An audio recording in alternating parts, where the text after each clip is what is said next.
Karni was fired, losing a substantial income. Oddly enough, he then moved into a mansion on Ocean View Drive, one of the wealthiest neighborhoods in Cape Town. He ran his company from an office in his house with the help of Marissa Kirsch. It turns out that Karni was smuggling components for nuclear bombs from the United States via South Africa to Pakistan. It all started in the summer of 2003, when Karni received an email from a Pakistani businessman, Humayun Khan. They had worked together before. Khan wanted to buy 200 triggered spark gaps.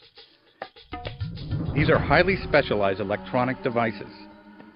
They can be used in a medical procedure to break up kidney stones, or they can be used to detonate a nuclear weapon. Khan asked Karni to make the purchase from a sales agent in France. His email advised, "Please do not disclose the end destination."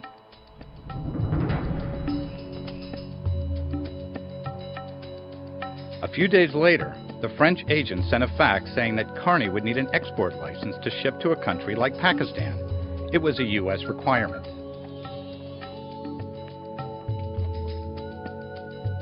Karni told Khan he would not be able to complete the deal. But Khan persisted. "I know it is difficult, but that's why we came to know each other." He pushed Karni to find another source. 9 hours later, Karni sent his response.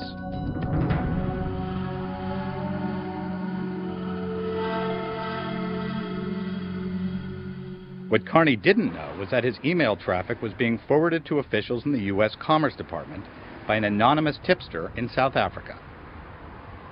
In December 2003, a team of South African police raided Karni's house. As Karni watched, the police carted away boxes of computer files. Karni's attorney, Peter Cantor, told me what happened that day. They knocked on his door and they said, "There's a delivery here for you." He opened the door and 12 big men dressed in black swooped in and searched his place. And they told him what it was. They showed him a warrant of search, a search warrant. And they said, "We're here because you've been involved in breaking the law in certain dealings." He said to me, "I've given them everything. I've given them my hard drives, copies, everything. I've told them completely. I've been completely honest about the deal." They believed him. They didn't arrest him, and they didn't take his passport away.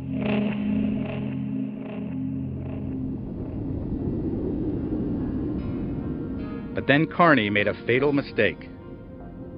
On New Year's Day 2004, he flew into Denver, Colorado to go on a skiing holiday with his family. As Karni stepped off the plane, U.S. Customs agents arrested him.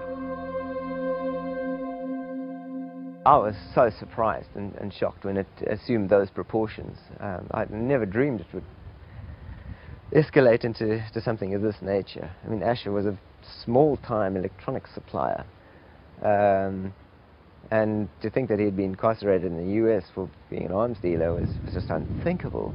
There are elements that are hard to square. Orthodox Jew selling nuclear triggers to Pakistan.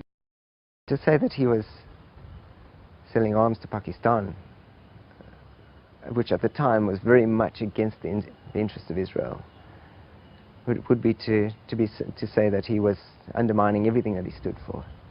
And he was leading a fundamentally dishonest life.